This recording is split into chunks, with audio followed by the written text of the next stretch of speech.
नमस्कार विद्यार्थियों। आज जैसे कि आपको पता है हमारा पाठ चल रहा है बाजार दर्शन और इसके लेखक हैं जैनेंद्र कुमार और ये 12th क्लास का मैं आपको करा रही हूँ। उत्तराखंड बोर्ड परीक्षा के लिए अति महत्वपूर्ण है। इसका मैं आपको बाजार दर्शन जो निबंध है जैनेंद्र कुमार ने लिखा है, इसके जो लेखक हैं उनका मैं थोड़ा सा परिचय देना चाहती हूँ आपको, ठीक है। और परिचय आप देखें, मैंने इसका संक्षेप में भी आपको बताया था कि इस पाठ के माध्यम से वो क्या क्या कहना चाहते हैं। मैंने आपको बताया था पहले वाली वीडियो में, जैसे कि लेखक ने ये जो पाठ है काफी साल पहले लिखा था और लेकिन आज के समय भी ये पाठ जो है अपनी प्रासंगिकता रखता है। और प्रासंगिकता का अर्थ होता है आज के जीवन में ये बहुत ही ज्यादा महत्वपूर्ण है, क्योंकि हम इस परिस्थिति को जी रहे हैं। ये उस समय भी महत्वपूर्ण था और आज भी महत्वपूर्ण है।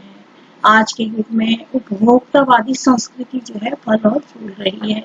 अब आप बोलोगे उपभोक्तावादी संस्कृति क्या है, ये मैंने पहले भी बताया था। जैसे कि भौतिकता, जैसे कि सामान बाजार जाकर अनावश्यक वस्तुओं का को इकट्ठा करना, ठीक है। ये उपभोक्तावादी, जैसे एक कार है तो आपको कोई नई कार आ गई तो फिर दूसरी कार खरीद ली। चीजों को इकट्ठा करना, उसको देखकर ही समझ में आता है कि बाजार का जादू लोगों पर बहुत ही जल्दी असर करता है।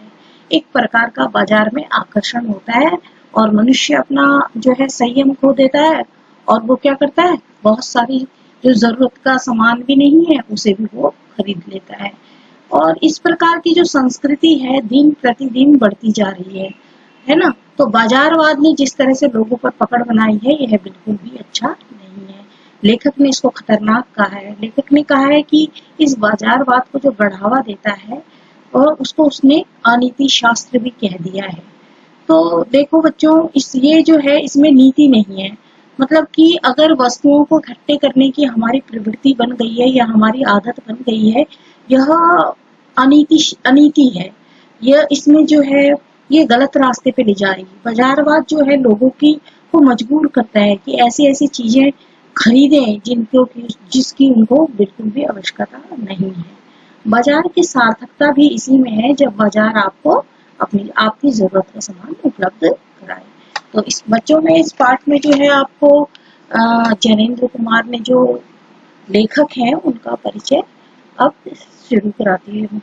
तो एक जो है मनोवैज्ञानिक लेखक है, ठीक है। देखिए उनका जन्म जो है 1905 ईस्वी में हुआ है और उनकी जो मृत्यु हुई है 1988 में हुई है, ठीक है। और लेखक आपको पता ही है जैनेंद्र कुमार। पाठ बाजार दर्शन, विषय हिंदी। और देखें मैं सरस्वती दत्त आपको अपने YouTube चैनल पर अपने YouTube चैनल पर स्वागत करती हूँ। और अगर आपको वीडियो अच्छी लगे या पाठ समझ में आए तो आप इसको जो है लाइक और सब्सक्राइब करें। और यदि किसी भी प्रकार का ये कुछ सवाल या कुछ भी पूछना चाहते हैं तो आप इसको मेरे को कमेंट बॉक्स में लिखें। देखें बच्चों, जैनेंद्र कुमार को हिंदी के मनोवैज्ञानिक कथा साहित्य का जन्मदाता कहा गया है। उन्होंने मनोविज्ञान, मन का विज्ञान होता है और इसमें मन की बातों को जानना ही जो है मनोविज्ञान कहलाता है। तो वो जो लेखक हैं जैनेंद्र कुमार, वो उनको जो है मनोवैज्ञानिक का दर्जा मिला हुआ है। मनोवैज्ञानिक कथा साहित्य में जो है उनका अपना एक नाम है। उन्होंने हिंदी उपन्यास और कहानियों को नई दिशा भी दी है। वे गंभीर चिंतक भी रहे हैं और उन पर जो प्रभाव है गांधीवादी विचारधारा को उन्होंने गहराई से अपने आत्मसात किया है। परख लिखा है उन्होंने, अनाम स्वामी लिखा है, सुनीता लिखा है, त्यागपत्र लिखा है, कल्याणी लिखा है, जयवर्धनन लिखा है और मुक्तिबोध उनके प्रसिद्ध उपन्यास हैं। उनके कई कहानी संग्रह और वातायन और एक रात, दो चिड़िया, फांसी, नीलम, देश की राजकन्या तथा पाजेबिया उनकी कहानियां हैं। उनके जो विचार प्रधान निबंध प्रस्तुत, जैसे प्रश्न, जैसे इसमें देखें आप, जैसे देश की राजकन्या, नीलम देश की राजकन्या पाजेब, ये उनकी प्रसिद्ध कहानियां हैं। उनके जो निबंध होते हैं बच्चों, वो विचार प्रधान है। ठीक है, विचार प्रधान निबंध हैं उनके। और प्रस्तुत प्रश्न, जड़ की बात और पूर्व उदय साहित्य का श्रेय, श्रेष्ठ और प्रिय प्रिय और सोच विचार तथा समय, और हम उनकी बहुमुखी प्रतिभा के परिचायक हैं। उनके अंदर बहुमुखी प्रतिभा का क्या अर्थ है कि उनके अंदर बहुत सारी क्वालिटी है। क्या वो निबंध भी लिखते हैं, उपन्यास भी लिखते हैं, कहानी भी लिखते हैं, और उन्होंने मनुष्य का जो मनोविज्ञान है उसको भी अच्छे से समझा हुआ है। उसी के ऊपर जो है वो मनोविज्ञान का अर्थ क्या है? जीवन का विज्ञान है ना। मनुष्य के अंदर अनेक प्रकार की भावनाएं चलती है, और फिर वो मनोविज्ञान जिस प्रकार का है जो मनुष्य के अंदर चलता है, फिर उसको समाधान सहित उसका समाधान भी देते हैं वो। तो ये कला उनके अंदर थी, जिससे कि उन्हें हम बहुमुखी प्रतिभा का व्यक्ति कह सकते हैं, कहते हैं। जीवन के प्रश्नों को सुलझाने में जैनेन्द्र की दृष्टि व्यापक रही है। मुंशी प्रेमचंद ने उन्हें भारत का गोर्की कहकर महिमा मंडित किया है। भारत का गोर्की, गोर्की जो है रशिया का एक प्रसिद्ध कहानीकार हुआ था। ठीक है, तो उसी की संज्ञा जो है प्रेमचंद ने उनको दे डाली। जो कुछ भी रचना लिखी है या उनकी रचना के अंदर, और ये जो गोर्की है, इन्होंने माँ जो है एक रचना लिखी, और वो जो है रचना बहुत ही प्रसिद्ध है, रशिया की बहुत ही प्रसिद्ध कहानी भी है।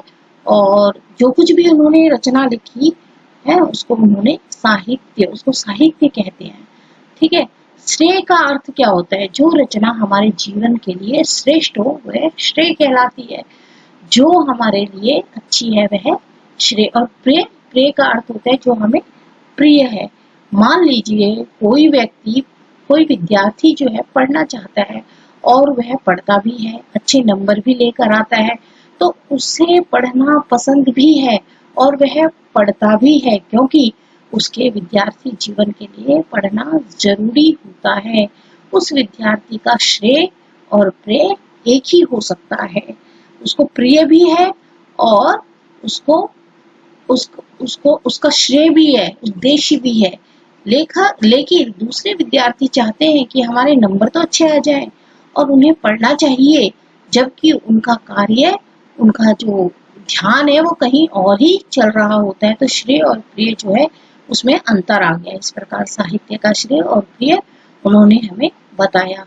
फिर सोच विचार तथा समय, ये इनका एक अन्य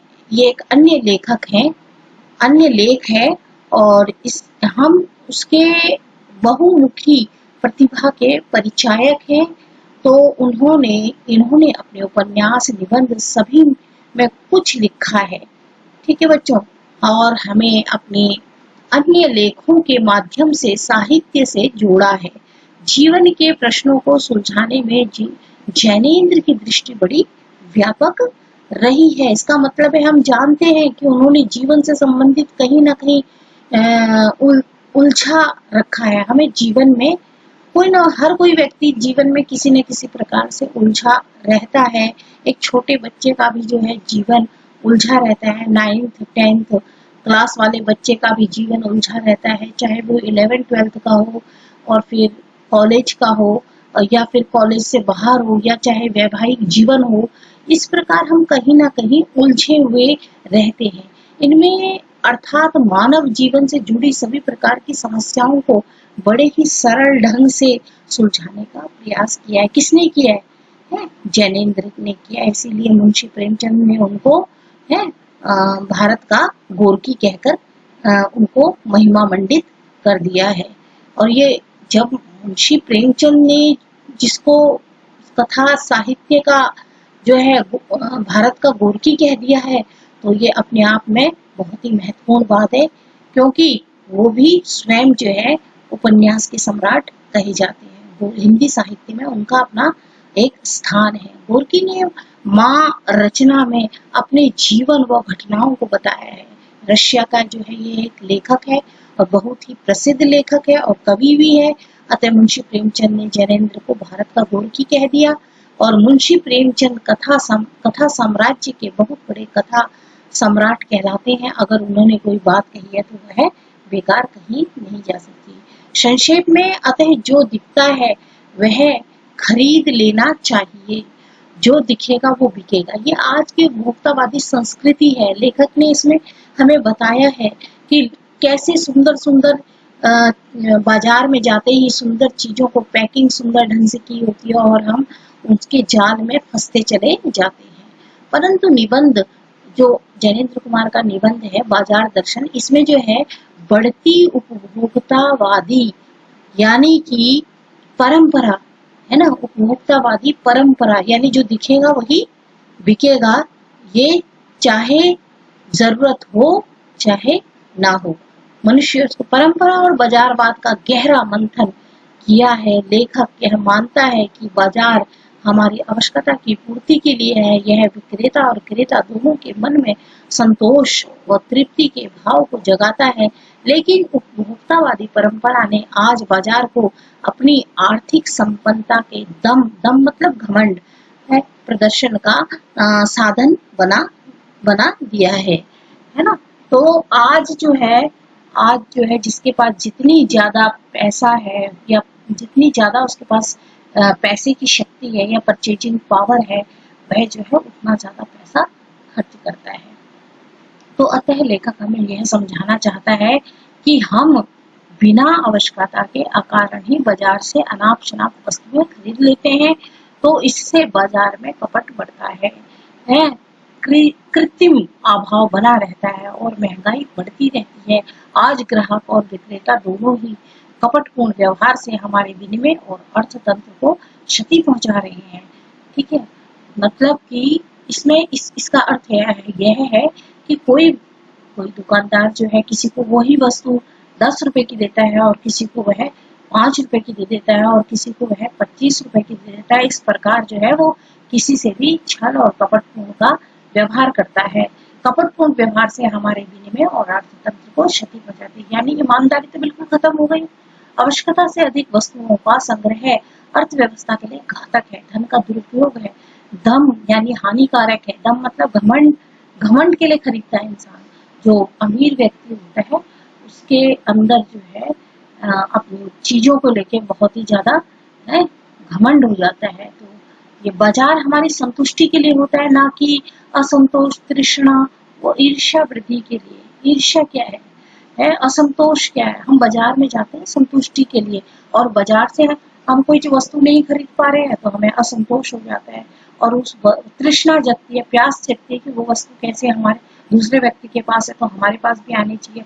और फिर हम उस व्यक्ति से क्या हो जाती है, ईर्ष्या हो जाती है।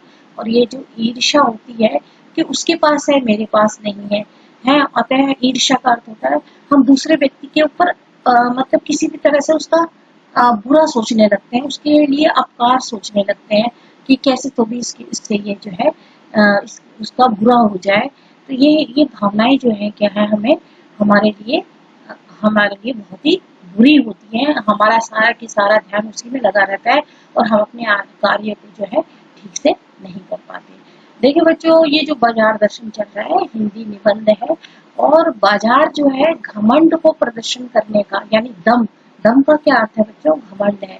और इसका अर्थ जिसके पास पैसा है वह कुछ भी खरीदने की ताकत रखता है, शक्ति रखता है, अर्थात वह कुछ भी खरीदने जा सकता है। अगर किसी को सही भी सलाह देंगे, अगर हम किसी से बोलेंगे कि भाई आपके पास तो ये वस्तु है तो आप क्यों अनायास इसको खरीद रहे हैं या मतलब इसे क्यों खरीद रहे हैं, जैसे हम उस व्यक्ति को समझा रहे हैं, समझाएंगे कि उस वस्तु को मत खरीदो, आपके पास तो ये ऑलरेडी है, परंतु वह उसे खरीद कर अपने आप में संतुष्टि दिखाएगा। जैसे देखिए नोट में लिखा हुआ है, जैसे इस वस्तु की आवश्यकता भी नहीं है, आप इस वस्तु को हम कह रहे हैं उसको ना खरीदें, मत खरीदें, तो वो चीज क्या करेगा? वो किसी की नहीं सुनेगा, वो उस सामान को खरीदेगा, वो उस चीज को खरीद सकता है। वो ये दिखाएगा कि मेरे पास पैसा है आप इसमें महंगी से महंगी गाड़ियों को लेकर कई वस्तुओं को जोड़ सकते हैं।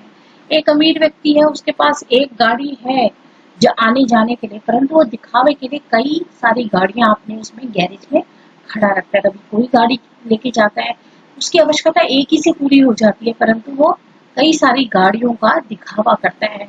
हम बिना आवश्यकता के बाजार से अनावश्यक सामान ले आते हैं। इसी कारण बाजार में कपट बढ़ता है। कोई व्यक्ति गांव से आया है, अब उसने कभी शहर देखा नहीं है। शहर में जो है उसने, गांव में तो वही 4-5 दुकानें देख ली या थोड़ी 8-10 दुकानें देखी, उससे ज्यादा जगह पर, उससे दूर किसी जगह पर जाकर। परंतु जब वो किसी बड़े शहर में आता है, तो जब वो यहाँ पर दुकानों में सामान सजा हुआ दिखता है, तो वो जो है हैरान हो जाता है कि चीजों को कितनी तरह से पैक किया हुआ है, सुंदर सुंदर ढंग से पैक करा हुआ है। तो उसका मन जो है लालच से भर जाता है और उसके अंदर तृष्णा जगती है, उसके मन में चाह जगती है कि वो उस वस्तु को किस तरह भी उसको खरीदना है।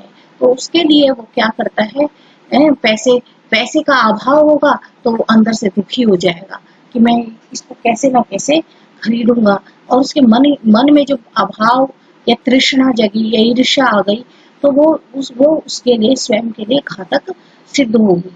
ठीक है। जैसे जैसे कोई वस्तु 10 रुपए की है और दुकानदार उसको 20 रुपए में बेच देता है। जैसे सामान्य बात ले लीजिए, जैसे कि सब्जी है, जैसे प्याज है, टमाटर है, फल है, सब्जियां हैं, क्योंकि सामान्य चीजें हैं। तो क्या करते हैं लोग, उसको महंगा करने के लिए क्या करते हैं, क्योंकि लोग उसे बड़ी मात्रा में खरीद लेते हैं, पैसे वाले लोग, और उसको अपने गोदाम में रख देते हैं। जब उसकी कीमत कई गुना बढ़ जाती है, तब उसे बेचते हैं, और इससे क्या होता है, महंगाई बढ़ जाती है। विनिमय क्या होता है, धन का वितरण करना, एक शब्द है विनिमय। जब हमारे पास 5 रुपए होंगे, तब हम कोई 5 रुपए वाली चीज खरीदेंगे, हम रुपए देंगे, सामने वाला व्यक्ति क्या करेगा, हमें वस्तु देगा। इसी को क्या कहते हैं, विनिमय कहते हैं।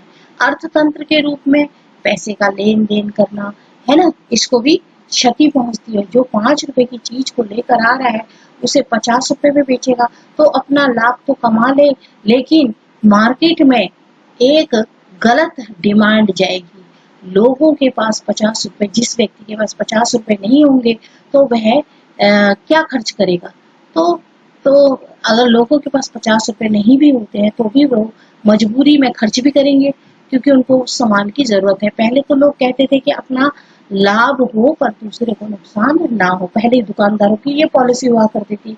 पर आजकल ऐसा नहीं है, दुकानदार केवल अपना लाभ देखता है। आजकल का व्यक्ति ऐसा नहीं है, किसी से 5 रुपए मिले तो भी ठीक है, किसी से उसी सामान के 20 रुपए मिले तो भी ठीक है। अर्थात सामने वाला जिस लायक है उससे उतने दुकानदार ठग लेता है। दुकानदार यही नीति को लेखक कपट और पूर्ण नीति कहता है, छल पूर्ण, कपट पूर्ण नीति कहता है लेखक इसको। लेखक अगर इस पाठ को आप ध्यान से पढ़ें, तो ये चीजें जो है पूरे जीवन भर आपके काम आएंगी। ये पाठ जो है बहुत ही ज्यादा महत्वपूर्ण भी है और आपके जीवन से संबंधित भी है। आगे आप जिंदगी में जो किसी भी मुकाम में पहुंच जाओ, हमेशा ये आपके लिए पाठ जो है उपयोगी रहेगा। यह लेखक हमें सीख देता है, इस पाठ से हमें शिक्षा मिलती है कि जरूरत से अधिक सामान हमें नहीं खरीदना चाहिए, पैसे की बर्बादी नहीं करनी चाहिए। ये पाठ जो हमें शिक्षा देता है कि, और उसमें उन्होंने इसमें अपने दोस्त जो है अपनी बीवी के कहने से बहुत सारा सामान खरीद लेते हैं और उनके पास जाने का किराया भी नहीं बचता। 2 उदाहरण दिए हैं उन्होंने जिंदगी से जुड़े हुए। दूसरे भगत हैं, भगत जो है उनके घर के पड़ोसी घर के सामने रहते हैं। वो जो जिस प्रकार का चूर्ण बेचते हैं, वो चूर्ण कैसा चूर्ण है, वो चूर्ण से केवल और केवल, वो बहुत ही हेल्दी चूर्ण है, बहुत ही अच्छा चूर्ण है।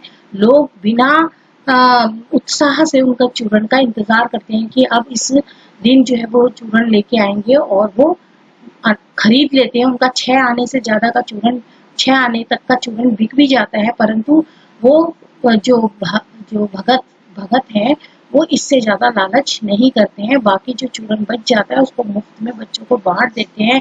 इससे वो चाहे वह भगत जो है पढ़ा लिखा व्यक्ति नहीं भी है, परंतु उनके अंदर एक संतोष है।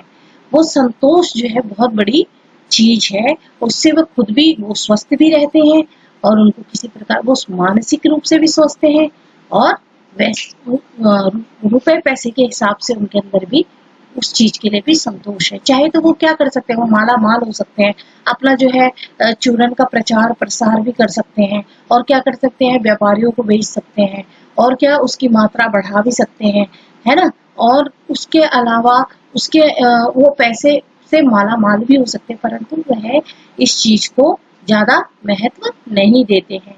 तो लेखक उनसे सीखता है, लेखक उनको इसीलिए श्रेष्ठ भी कहता है कि उनकी जो सोच है वो बहुत ज्यादा श्रेष्ठ है। यद्यपि वो पढ़े लिखे नहीं है, यद्यपि हम उनसे ज्यादा अधिक पढ़े लिखे हैं, लेकिन उनके अंदर ये जो चीज है ये हमें उन्हें सिखाती है कि संतोष ही सबसे बड़ा मनुष्य का धन है ना। यदि यह पाठ मनुष्य को सिखाता भी है कि पैसे का व्यर्थ प्रयोग ना करे, अतः हमें भगत जी से भी जो है कुछ ना कुछ सीखना चाहिए। है धन का दुरुपयोग दम हानिकारक है। अतः उस धन का उपयोग करना सदुपयोग नहीं है। किसी की जरूरतमंद की मदद कर दो अगर आपके पास पैसा है तो, जिसको उसकी बहुत ज्यादा आवश्यकता है।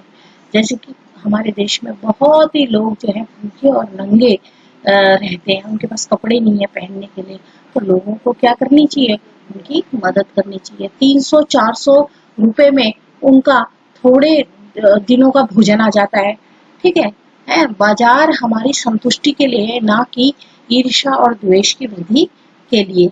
इसमें लेखक हमको इससे समझाता है। बाजार आप आए हैं तो वहां से अगर आप खुश होकर व संतुष्ट होकर नहीं आए तो मन में या तो असंतोष है कि मैं उस वस्तु को नहीं खरीद पाया, या फिर तृष्णा खरीद लेता तो ज्यादा अच्छा रहता, है ना।